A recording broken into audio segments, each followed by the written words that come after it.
اعوذ باللہ من الشیطان الرجیم بسم اللہ الرحمن الرحیم رب اشرح لی صدری ویسر لی امری واحلل عقدۃ من لسانی یفقہوا قولی ربی زدنی علما ربی زدنی علما ربی زدنی علما۔ سورہ بقرہ کا مطالعہ تفہیم القرآن سے ہمارا کنٹینیو ہے اور اس میں ہم نے 29 رکوع کمپلیٹ ہو چکے ہیں۔ آج ہم رکوع نمبر 30 کا مطالعہ کریں گے۔ فرمایا جا رہا ہے وَإِذَا طَلَّقْتُمُ النِّسَاءَ فَبَلَغْنَ أَجَلَهُنَّ فَلَا تَعْضُلُوهُنَّ أَن يَنكِحْنَ أَزْوَاجَهُنَّ إِذَا تَرَاضَوْا بَيْنَهُم بِالْمَعْرُوفِ ذَلِكَ يُوعَظُ بِهِ مَنْ كَانَ مِنكُمْ يُؤْمِنُ بِاللَّهِ وَالْيَوْمِ الْآخِرِ ذَلِكُمْ أَزْكَىٰ لَكُمْ وَأَطْهَرُ وَاللَّهُ يَعْلَمُ وَأَنْتُمْ لَا تَعْلَمُونَ۔ جب تم اپنی عورتوں کو طلاق دے چکو اور اپنی عدت پوری کر لیں تو پھر اس میں مانع نہ ہو کہ وہ اپنے زیر تجویز شوہروں سے نکاح کر لیں جبکہ وہ معروف طریقے سے باہم منع کے حد پر راضی ہوں۔ تمہیں نصیحت کی جاتی ہے کہ ایسی حرکت ہرگز نہ کرنا اگر تم اللہ اور روز آخر پر ایمان رکھنے والے ہو۔ تمہارے لیے شائستہ اور پاکیزہ طریقہ یہی ہے کہ اس سے باز رہو، اللہ جانتا ہے تم نہیں جانتے۔ یہیں اگر کسی عورت کو اس کے شوہر نے طلاق دے دی ہو اور زمانہ عدت کے اندر اس سے رجوع نہ کیا ہو، پھر عدت گزر جانے کے بعد دونوں آپس میں دوبارہ نکاح کرنے پر راضی ہوں تو عورت کے رشتہ داروں کو اس میں مانع نہیں ہونا چاہیے۔ نیز اس کا یہ مطلب بھی ہو سکتا ہے کہ جو شخص اپنی بیوی کو طلاق دے چکا ہو اور عورت عدت کے بعد اس سے آزاد ہو کر کہیں دوسری جگہ اپنا نکاح کرنا چاہتی ہو تو اس سابقہ شوہر کو ایسی کمینی حرکت نہیں کرنی چاہیے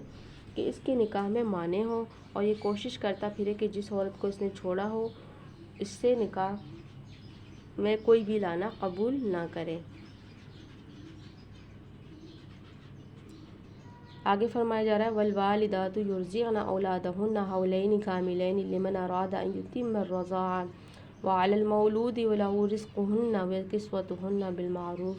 لَا تُكَلَّفُ نَفْسٌ إِلَّا وُسْعَهَا لَا تُضَارَّ وَالِدَةٌ بِوَلَدِهَا وَلَا مَوْلُودٌ لَهُ بِوَلَدِهِ وَعَلَى الْوَارِثِ مِثْلُ ذَلِكَ فَإِنْ أَرَادَا فِصَالًا عَنْ تَرَاضٍ مِّنْهُمَا وتشاور فلا جناح عليهما وإن أردتم أن تسترضعوا أولادكم فلا جناح عليكم إذا سلمتم ما آتيتم بالمعروف واتقوا الله واعلموا أن الله بما تعملون بصير۔ جو باپ چاہتے کہ ان کی اولاد پوری مدت رضاعت تک دودھ پیے تو مائیں نہ اپنے بچوں کو کامل 2 سال دودھ پلائیں۔ اس صورت میں بچے کے باپ کو معروف طریقے سے انہیں کھانا کپڑا دینا ہوگا مگر کسی پر اس کی وسعت سے بڑھ کر بار نہ ڈالنا چاہیے۔ نہ تو ماں کو اس وجہ سے تکلیف میں ڈالا جائے کہ بچہ اس کا ہے ورنہ باپ ہی کو اس وجہ سے تنگ کیا جائے کہ بچہ اس کا ہے۔ دودھ پلانے والی کا حق جیسا بچے کے باپ پر ہے ویسا ہی اس کے وارث پر بھی ہے، لیکن اگر فریقین باہمی رضامندی اور مشورے سے دودھ چھڑانا چاہیں تو ایسا کرنے میں کوئی مضائقہ نہیں،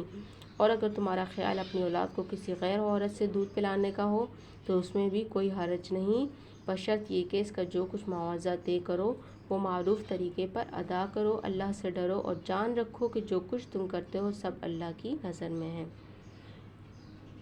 اب یہ حکم جو ہے اس صورت کا حکم ہے جبکہ زوجین جو ہیں وہ ایک دوسرے سے علیحدہ ہو چکے ہوں، خواہ طلاق کے ذریعے سے یا خلا یا فسخ اور تفریق کے ذریعے سے، اور عورت کی گود میں دودھ پیتا بچہ ہو۔ اب جو ہے کہ اول تو یہ ہے کہ دودھ جو ہے ماں ہی پلائے، لیکن یہ کہ دودھ پلانے والی کا یہ حق جیسا بچے کے باپ پر ہے ویسا ہی اس کے وارث پر بھی ہے۔ تو یہ اس کا مطلب یہاں ہے کہ اگر باپ مر جائے تو جو اس کی جگہ بچے کا ولی ہو اسے یہ حق ادا کرنا ہوگا۔ آگے فرمایا جا رہا ہے وَالَّذِينَ يُتَوَفَّوْنَ مِنْكُمْ وَيَذَرُونَ أَزْوَاجًا يَتَرَبَّصْنَ بِأَنفُسِهِنَّ 4 أشهر وعشرا فَإِذَا بَلَغْنَ أَجَلَهُنَّ فَلَا جُنَاحَ عَلَيْكُمْ فِيمَا فَعَلْنَ فِي أَنفُسِهِنَّ بِالْمَعْرُوفِ وَاللَّهُ بِمَا تَعْمَلُونَ خَبِيرٌ۔ تم میں سے جو لوگ مر جائیں ان کے پیچھے اگر ان کی بیویاں زندہ اگر ان کی بیویاں زندہ ہوں تو اپنے آپ کو 4 مہینے 10 دن روکے رکھیں، پھر جب ان کی عدت پوری ہو جائے تو انہیں اختیار ہے اپنے ذات کے معاملے میں معروف طریقے سے جو چاہیں کریں، تم پر اس کی کوئی ذمہ داری نہیں ہے۔ یہ عدت، یہاں پہ عدت کا بیان ہو رہا ہے، تو یہ عدت وفات ان عورتوں کے لیے بھی ہے جن سے شوہروں کی خلوت صحیحہ نہ ہوئی ہو، البتہ حاملہ عورت اس سے مستثنیٰ ہے، یہ ایکسیپشن ہے پریگننٹ عورت کے لیے۔ اس کی عدت وفات وضع حمل تک ہے، یعنی ڈیلیوری تک ہوگی، خواہ وضع حمل شوہر کی وفات کے بعد ہی ہو جائے یا اس میں کئی مہینے صرف ہوں۔ اپنے آپ کو روکے رکھیں، اس سے مراد صرف یہی نہیں ہے کہ اس مدت میں نکاح نہ کریں، بلکہ اس سے مراد اپنے آپ کو زینت سے بھی روکے رکھنا ہے۔ چنانچہ حدیث میں واضح طور پر یہ احکام ملتے ہیں کہ زمانہ عدت میں عورت کو رنگین کپڑے اور زیور پہننے سے، مہندی اور سرما، خوشبو اور کلر، بالوں میں جو کلر کیا جاتا ہے، بالوں کی آرائش وغیرہ سے پرہیز کرنا چاہیے۔ البتہ اس امر میں اختلاف ہے کہ آیا اس زمانے میں عورت گھر سے نکل سکتی ہے یا نہیں۔ حضرات عمر، عثمان ابن عمر، زید بن ثابت، ابن مسعود، ام سلمہ، سعید بن مسیب، ابراہیم نخعی، محمد بن سیرین اور ائمہ اربعہ رحمہم اللہ اس بات کے قائل ہیں کہ زمانہ عدت میں عورت کو اسی گھر میں رہنا چاہیے جہاں اس کے شوہر نے وفات پائی ہو۔ دن کے وقت کسی ضرورت سے وہ باہر جا سکتی ہے، مگر قیام اس کا اسی گھر میں ہونا چاہیے۔ اس کے برعکس حضرت عائشہ، ابن عباس، حضرت علی، جابر بن عبداللہ، عطا، طاؤس، حسن بصری، عمر بن عبدالعزیز اور تمام اہل ظاہر اس بات کے قائل ہیں کہ عورت اپنی عدت کا زمانہ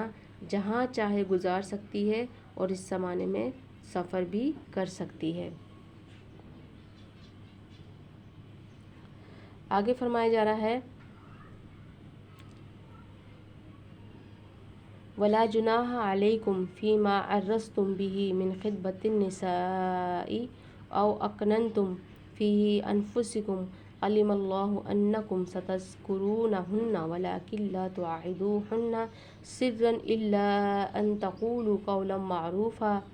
وَلَا تَعْزِمُوا عُقْدَةَ النِّكَاحِ حَتَّىٰ يَبْلُغَ الْكِتَابُ أَجَلَهُ وَاعْلَمُوا أَنَّ اللَّهَ يَعْلَمُ مَا فِي أَنفُسِكُمْ فَاحْذَرُوهُ وَاعْلَمُوا أَنَّ اللَّهَ غَفُورٌ حَلِيمٌ۔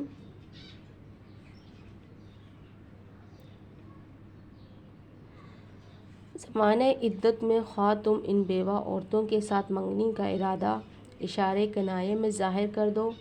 خواہ دل میں چھپائے رکھو، دونوں صورتوں میں کوئی مضائقہ نہیں۔ اللہ جانتا ہے کہ ان کا خیال تمہارے دل میں آئے گا ہی، مگر دیکھو خفیہ عہد و پیمان نہ کرنا۔ اگر کوئی بات کرنی ہے تو معروف طریقے سے کرو، اور عقد نکاح باندھنے کا فیصلہ اس وقت تک نہ کرو جب تک کہ عدت پوری نہ ہو جائے۔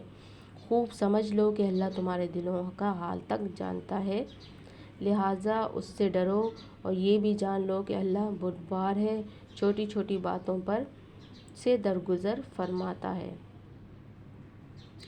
اب یہاں پہ اس چیز کا بیان ہے کہ زمانہ عدت میں اگر کوئی نکاح کا پیغام بھیجنا چاہے تو نکاح کا پیغام بھیج سکتے ہیں، نکاح نہیں کر سکتے زمانہ عدت میں، کوئی وہ جو ہے خفیہ کچھ بھی نہیں کر سکتے۔ جو بھی کرنا ہے نکاح ہمیشہ اعلانیہ ہوتا ہے۔ یہ کہنا کہ خفیہ نکاح ہو، خفیہ نکاح کا کہیں بھی اسلام میں حکم نہیں، یا دین میں ہمارے قرآن پاک میں ہم مطالعہ کریں، کہیں بھی ہم دیکھیں تو خفیہ نکاح کا حکم کہیں بھی نہیں آیا ہے۔ نکاح جو ہوتا ہے وہ صرف اور صرف اعلانیہ ہوتا ہے، اس میں تمام لوگوں کو ایک اعلان کر کے ایک فیملی کا سٹارٹ ہم لیتے ہیں، اپنی فیملی ایک بناتے ہیں۔ تو جو کہا جاتا ہے کہ کورٹ میں جا کے خفیہ نکاح کر لیا، اس کی کوئی حقیقت نہیں ہوتی ہے۔ اگر نکاح ہوتا ہے تو وہ اعلانیہ ہوتا ہے، صرف وہی نکاح کہلائے گا۔ تو یہاں پہ بھی واضح طور پہ کہہ دیا کہ اگر تم بیوہ کے ساتھ منگنی کا ارادہ اشارے کنایے میں ظاہر کر دو یا خواہ دل میں چھپائے رکھو، کوئی مضائقہ نہیں، لیکن اللہ جانتا ہے کہ ان کا خیال تمہارے دل میں آئے گا ہی، مگر دیکھو خفیہ عہد و پیمان نہ کرنا۔ اگر کوئی بات کرنی ہے تو معروف طریقے سے کرو۔ یعنی یہاں پہ بھی واضح معنی کیا جا رہا ہے کہ ایک بیوہ عورت سے جس کے عدت ہو رہی کا ٹائم ہے، اس سے بھی اپنے کوئی خفیہ کوئی سیکرٹ وہ نہیں اس کے ساتھ تعلقات قائم کرنے ہیں، اس کے ساتھ جو بھی کرنا ہے بالکل اوپنلی کرنا ہے۔ تو یہاں پہ ہم دیکھتے ہیں کہ قرآن پاک میں ایک ایک چیز ہمیں واضح طور پر بیان کر دی گئی ہے۔ آج ہم اپنے معاشرے میں دیکھتے ہیں کہ کتنی برائیاں عام ہو چکی ہیں، اور ہم اپنی جاہلیت کی وجہ سے، قرآن سے لا علمی کی وجہ سے بہت سے غلط کاموں کو صحیح کہہ رہے ہوتے ہیں۔ تو قرآن پاک کو اگر کھول کے دیکھا جائے، اس کو ترجمے کے ساتھ اور سمجھ کے پڑھا جائے تو اس میں ایک ایک چیز کا واضح حکم ہے۔ تو اللہ تعالی ہمارے نوجوانوں کو، ہماری نئی نسلوں کو، ہم سب کو قرآن کو صحیح طریقے سے سمجھنے والا، پڑھنے والا اور اسے دوسروں تک پہنچانے والا بنائیں، اور اس کی ایک ایک حکم پر، ہدایت پر ہمیں عمل کرنے والا بنائیں۔ وآخر دعوانا الحمد للہ رب العالمین۔